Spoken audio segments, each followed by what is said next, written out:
Good evening students, मैं advocate Neha Singh आप सभी का अपने यूट्यूब चैनल एडवोकेट नेहा की पाठशाला में एक बार पुनः स्वागत करती हूँ।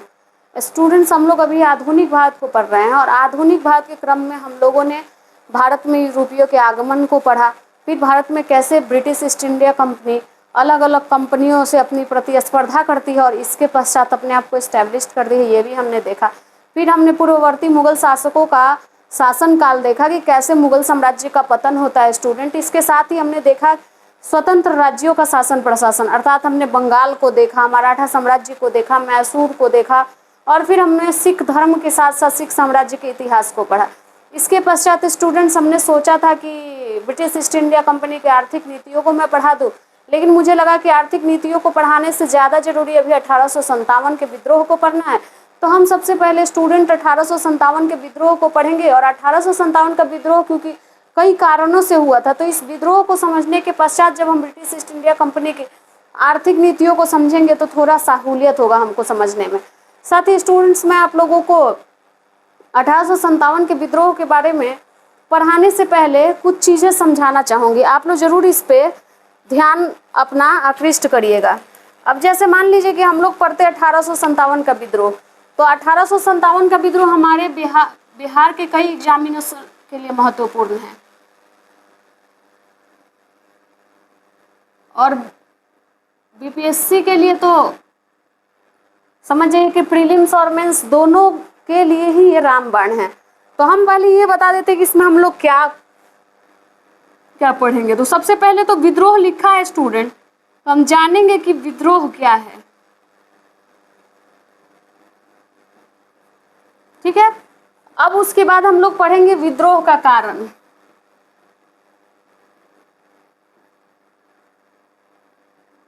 अर्थात किन किन कारणों से यह विद्रोह हुआ। साथ ही जैसे इसमें सबसे इम्पोर्टेंट कारण है स्टूडेंट, एक आप लोग जानने को मिला होगा या आप लोग ज्यादातर सुने होंगे, चर्बी युक्त कारतूस। चर्बी युक्त कारतूस, उसके बाद ये चर्बी युक्त कारतूस जो था ये विद्रोह का तात्कालिक कारण था।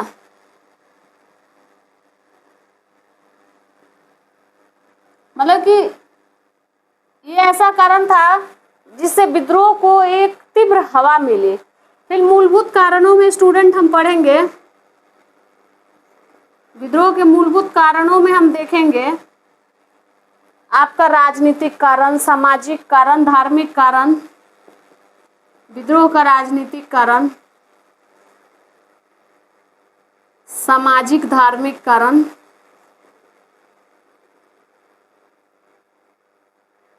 फिर स्टूडेंट हम आर्थिक कारण देखेंगे, फिर सैन्य कारण,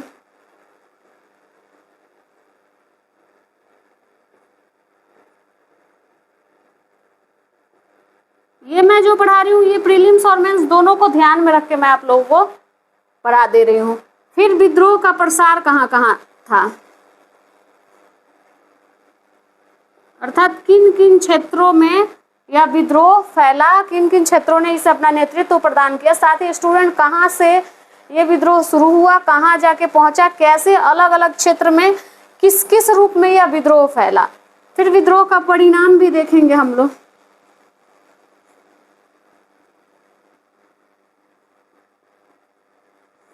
विद्रोह का परिणाम देखेंगे, विद्रोह की प्रकृति देखेंगे, कैसी प्रकृति थी विद्रोह की, विद्रोह की प्रकृति देखेंगे। फिर इस विद्रोह से संबंधित कई पुस्तकें भी लिखी गई,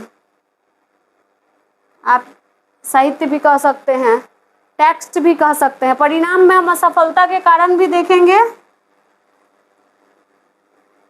जैसे ये विद्रोह आगे चल के असफल रहा, लेकिन हाँ बहुत फायदा भी हुआ इससे। असफलता का कारण देखेंगे और देखेंगे कि कैसे ब्रिटिश ईस्ट इंडिया कंपनी का शासन समाप्त होता है और क्राउन का शासन स्टार्ट होता है, अर्थात हम महारानी का घोषणा पत्र भी देखेंगे।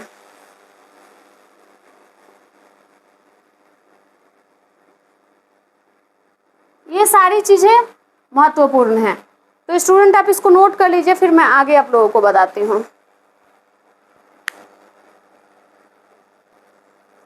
आते हैं स्टूडेंट्स हम अपने फर्स्ट पॉइंट पे। हमने कहा कि पहले हम देखेंगे कि विद्रोह क्या है। तो सबसे पहले हम लोग को समझना पड़ेगा कि विद्रोह क्या होता है, क्रांति क्या होती है, आंदोलन क्या होता है, क्योंकि ये तीनों शब्द देखने में तो एक जैसे लगते हैं, लेकिन कुछ तो इनमें वास्तविक अंतर रहा होगा। अगर शायद अंतर नहीं होता तो हम 1857 के विद्रोह को 1857 की क्रांति भी नाम देते हैं, कभी कभी 1857 का आंदोलन भी कहते।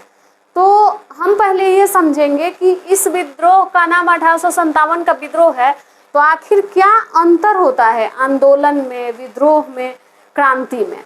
तो मैं आप लोगों को 3 वर्ड यहाँ लिखती हूँ, आप समझिएगा। आंदोलन, विद्रोह और क्रांति। आंदोलन, विद्रोह और क्रांति। तो आप सभी को मैं बताना चाहती हूँ कि आंदोलन, विद्रोह और क्रांति में क्या अंतर है। तो जैसे आंदोलन शब्द है, तो आंदोलन क्या है?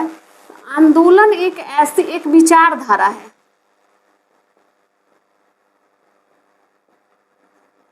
ये क्या है? ये एक विचारधारा है जिसमें सभी जनमानस,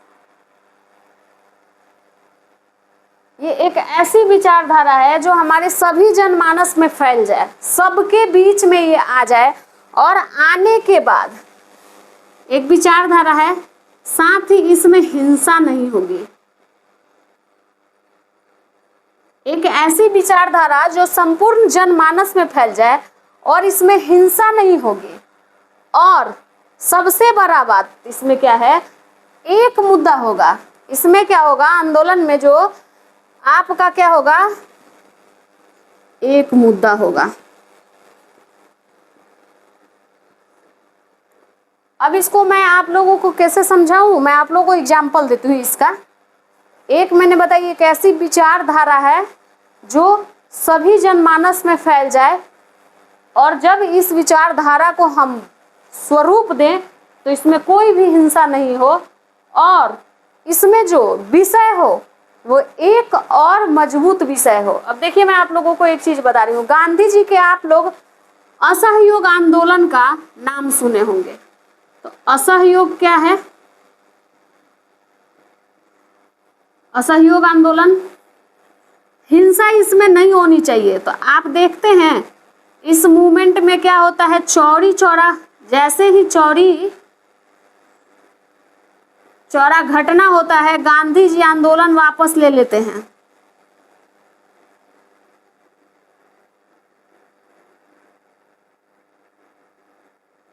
क्योंकि गांधी जी का जो विचारधारा था कि हमको अंग्रेजों का सहयोग नहीं करना है, हम उनसे युद्ध नहीं करेंगे, लेकिन हम शांति से ही उनके कार्यों का बहिष्कार करेंगे, तो वो उनकी विचारधारा थी। उस विचारधारा के लिए स्टूडेंट्स, उन्होंने कहा था कि हम कोई भी हिंसा नहीं करेंगे। लेकिन क्या हुआ? जैसे ही चौरी चौरा घटना हुआ, उन्होंने अपना आंदोलन वापस ले लिया।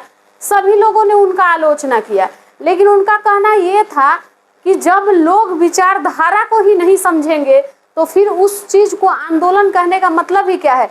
उन्होंने इस हिंसा के होते ही, जहाँ चौरी चौरा में पुलिस चौकी में आप लोग सुने होंगे, स्टूडेंट की आग लगा दिया गया था, लगभग 22-23 पुलिसकर्मी मारे गए थे आग की चपेट में आके, तो उन्होंने ये वापस ले लिया।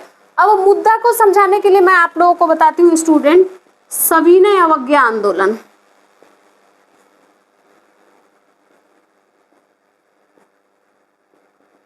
आगे इन सभी चीजों को मैं पढ़ाऊंगी।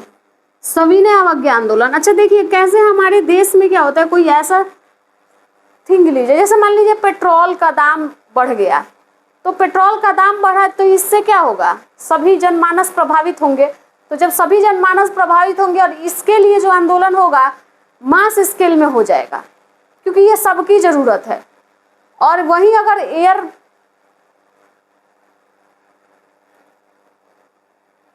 इंडिया अगर प्लेन के टिकट का दाम बढ़ा दे तो क्या हम सभी आंदोलन करने जाएंगे? बिल्कुल भी नहीं जाएंगे। तो आप देखे होंगे कि सविनय अवज्ञा आंदोलन में गांधी जी ने मुद्दा क्या बनाया? नमक। आम आदमी से लेकर अडानी तक के घर में नमक की जरूरत है। तो स्टूडेंट, नमक एक ऐसा मुद्दा था जो सबकी जरूरत थी, तो इन्होंने नमक को मुद्दा बना दिया, और नमक को मुद्दा बनाया तो संपूर्ण जनमानस एक हो गया। तो आप शायद समझ गए होंगे कि आंदोलन क्या होता है। हिंसा विहीन एक ऐसा मुद्दा को लेके आगे बढ़ना जिसमें संपूर्ण जनमानस एक साथ हो जाए, और इस विचारधारा से जो सफलता मिलती है उस सफलता को हम आंदोलन के पश्चात प्राप्त सफलता कहते हैं। तो आप देखते हैं असहयोग आंदोलन को कैसे गांधी जी ने भंग किया था। कारण क्या रहा था कि उनकी विचारधारा को लोग स्पष्ट तौर पे समझ नहीं पाए थे, और जब गांधी जी ने आंदोलन वापस लिया था तो शायद बहुत सारे ऐसे इतिहासकार उसकी आलोचना भी करते हैं, लेकिन हाँ, उस समय की जो स्थिति परिस्थिति थी उसको भी नज़रअंदाज नहीं किया जा सकता है। और उनका जो कहना था कि हमारी विचारधारा को आप समझ नहीं पाए, तो इस चीज़ को भी हम एक साइड नहीं रख सकते हैं। चलिए स्टूडेंट्स, अब हम अपने विषय से भटकेंगे नहीं, ये हम समझ गए आंदोलन। अब हम आते हैं विद्रोह। विद्रोह क्या है? तो ये क्या है स्टूडेंट कि किसी क्षेत्र विशेष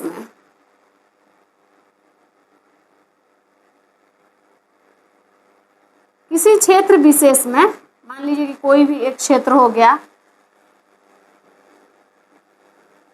अलग अलग विषयों पर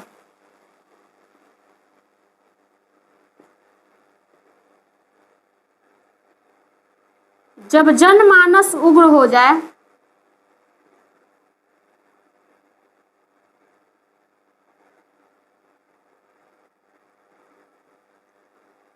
तथा हथियार का प्रयोग कर समस्या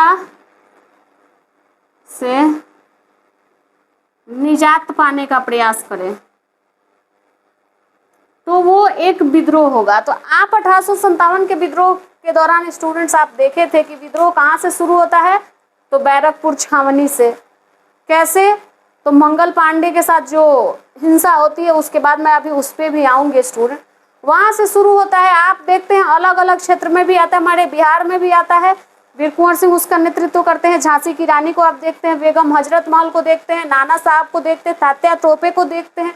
इन सभी लोगों ने इस विद्रोह में अलग अलग क्षेत्रों में हिस्सा लिया, और सबका क्या था? विषय अलग अलग था, लेकिन उन सभी अलग अलग विषयों पे ये सभी लोग अलग अलग क्षेत्र से उग्र विद्रोह करना शुरू किए, और अंग्रेजों की आर्थिक नीति जो थी, सैन्य नीति थी, सामाजिक धार्मिक नीति थी, इन सभी के खिलाफ स्टूडेंट ये लोग आवाज उठाना शुरू किए।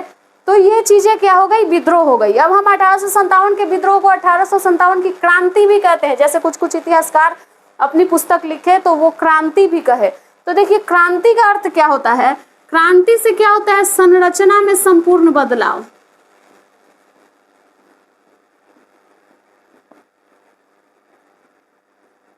संरचना में संपूर्ण बदलाव, इसको कैसे समझते हैं स्टूडेंट? तो आप फ्रांस की क्रांति देखते हैं,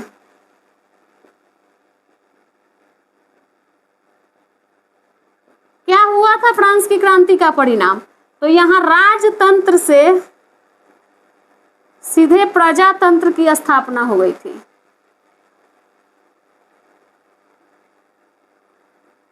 अर्थात मोनार्की ही समाप्त हो गई। तो हम इस विद्रोह को क्रांति क्यों कहते हैं स्टूडेंट? कि यहाँ भी ब्रिटिश ईस्ट इंडिया कंपनी से प्रशासन को लेके रानी के हाथों में सौंप दिया गया था, यानी ब्रिटिश क्राउन के हाथों में सौंप दिया गया था। तो ये भी एक समस्त बदलाव था 1757 की पलासी की लड़ाई के बाद 1857 में। अर्थात इन 100 वर्षों में ऐसा अंग्रेजों ने क्या किया था कि लोगों को क्रांति करना पड़ा, लोगों को हथियार उठाना पड़ा। ये सारी फैक्ट्स को हम समझेंगे। तो आप समझ गए स्टूडेंट्स कि आंदोलन, विद्रोह और क्रांति में क्या अंतर है। तो आंदोलन एक ऐसी विचारधारा है जिसमें हिंसा नहीं होनी चाहिए, मुद्दा स्पष्ट होनी चाहिए। अगर इसमें हिंसा हो जाता है तो कहीं ना कहीं वो विद्रोह का रूप ले लेगी और वो क्रांति भी बन जाएगी। स्टूडेंट एक चीज देखिएगा, किसी विषय पर अगर आंदोलन होता है तो आंदोलन विद्रोह का रूप ले लेगा और वो क्रांति का भी स्वरूप ले सकता है। तो इसलिए हमें क्या है कि कभी हम इकट्ठा होते हैं, शांतिपूर्ण व्यवस्था में कुछ मांग रखते हैं, तो वो क्या हो जाएगा और हमारा मुद्दा एक होता है। जैसे मान लीजिए कि अभी पेपर लीक का मुद्दा चल रहा है हमारे बिहार में, डोमेसाइल की मांग का मुद्दा चल रहा है। तो क्योंकि हमारे बिहार के समस्त छात्रों के लिए, हमारे बिहार में जितने स्टूडेंट्स हैं जो अभी सर्विस की तैयारी कर रहे हैं या जितने भी स्टूडेंट ये डोमेसाइल नीति के कारण कंपटीशन से बाहर हो जा रहे हैं, उन लोगों के लिए ये एक विशेष मुद्दा है, स्पष्ट मुद्दा है। इस मुद्दे पे प्रत्येक स्टूडेंट अपने घर से निकलेगा। तो ये मुद्दा स्पष्ट है। तो इसमें क्योंकि ये एक ऐसी विचारधारा है जिससे संपूर्ण जनमानस को लाभ हो रहा है, अर्थात सभी वैसे नवयुवकों और नवयुवतियों को लाभ हो रहा है जो अभी कंपटीशन के क्षेत्र में अपना कदम रख रहे हैं। और आप बिहार के अलावा अदर स्टेट में जाइएगा तो वहाँ पे शायद ऐसी व्यवस्थाएं दी गई हैं, और हमारे बिहार में शायद ऐसी व्यवस्था नहीं है, जिसके कारण हमारे बिहार के परीक्षार्थी क्या होते हैं, बाहर हो जाते हैं कंपटीशन से। तो ये एक ऐसी व्यवस्था है, एक मुद्दा है, स्पष्ट मुद्दा है, तो इस पे सभी स्टूडेंट साथ होते हैं। अभी बीपीएससी के पेपर लीक का मुद्दा आया था स्टूडेंट, तो इसमें भी क्या था, एक मुद्दा था, सबने साथ दिया था। बाकी चीजें क्या होती है कि जो चीज न्यायालय के संज्ञान में आ जाता है उसमें न्यायालय का निर्णय सर्वोपरि माना जाता है। हम लोगों ने भी माना, विद्यार्थियों ने भी माना, क्योंकि न्यायालय का सब सम्मान करते हैं। लेकिन स्टूडेंट्स, आपको समझना है कि विद्रोह, क्रांति और आंदोलन में क्या अंतर है। आप सब इसको नोट डाउन कर लीजिए, फिर मैं बताती हूँ आगे आप लोगों को। स्टूडेंट्स, आगे मैं आप लोगों को ये चीज बता रही हूँ कि विद्रोह और अंग्रेजों के खिलाफ बातें तो पहले से हो रही थी, सब कोई इन लोगों से त्रस्त था, सबको दिक्कत था, सबको कष्ट थी, लेकिन मौका और कारण किसी के पास नहीं था, क्योंकि लोगों के पास संसाधन नहीं थे इनका विद्रोह करने का। अब हुआ क्या, एक व्यक्ति का नाम आप सुने होंगे स्टूडेंट, यूपी में एक जगह है बलिया। तत्कालीन जब ब्रिटिश ईस्ट इंडिया कंपनी थी तो ब्रिटिश ईस्ट इंडिया कंपनी के गाजीपुर रेंज में ये जगह था। यहाँ के एक व्यक्ति थे, ब्राह्मण थे, मंगल पांडे। ये नौकरी कहाँ करते थे, तो ये बैरकपुर छावनी के 34वीं इन्फेंट्री के सैनिक थे।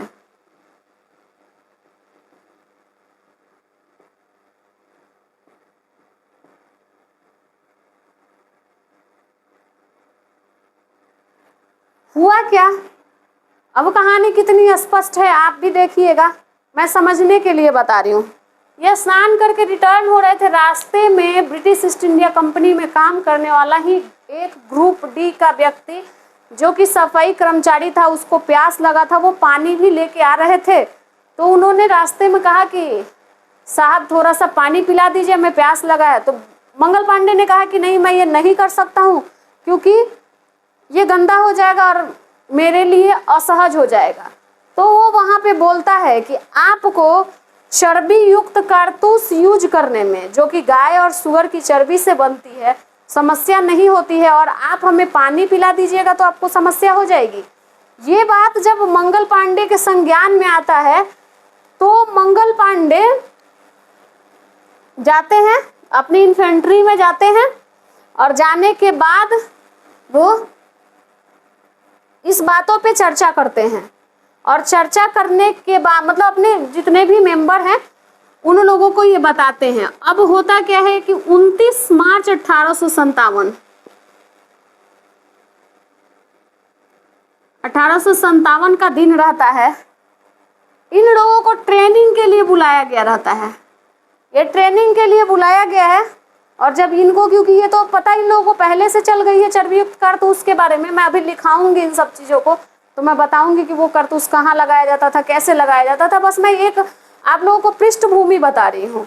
तो ये लोग ट्रेनिंग में गए, और ट्रेनिंग में जब बुलाया गया तो ये सभी गुस्से में थे, क्योंकि इनको पता चल चुका था कि इनके राइफल में कैसे कारतूस का प्रयोग किया जा रहा है। ये लोग वहाँ गए और जाने के बाद ट्रेनिंग से मना किए, और अपने उस गुस्से के कारण मंगल पांडे ने क्या किया कि इनके जो ट्रेनर थे, कैप्टन बाग तथा ह्यूडसन, इन दोनों पे गोली इन्होंने चला दी, गोली मार दी, इनकी मृत्यु हो गई और ये घायल हो गए। इसी घटना के पश्चात स्टूडेंट क्या होता है कि जांच होती है, और न्यायालय द्वारा 8 8 अप्रैल को मंगल पांडे को फांसी दे दी जाती है।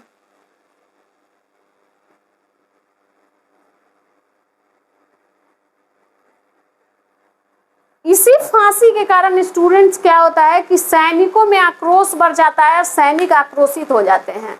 अब इस आक्रोश का जो एक नया स्वरूप उत्पन्न होता है, ये मैं आप लोगों को आगे के लेक्चर में बताऊंगी।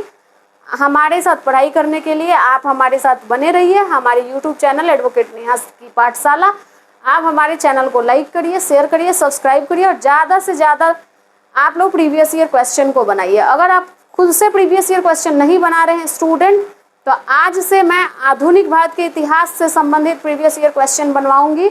आप सभी हमारे YouTube चैनल पे जो आधुनिक भारत के इतिहास का लेक्चर पड़ा हुआ है, लेक्चर 1 से लेके आज तक के लेक्चर को देख लीजिए, क्योंकि प्रीवियस ईयर क्वेश्चन में मैं इससे संबंधित क्वेश्चन करूंगी और आप अगर लेक्चर देखे रहेंगे तो आपको सहूलियत होगी।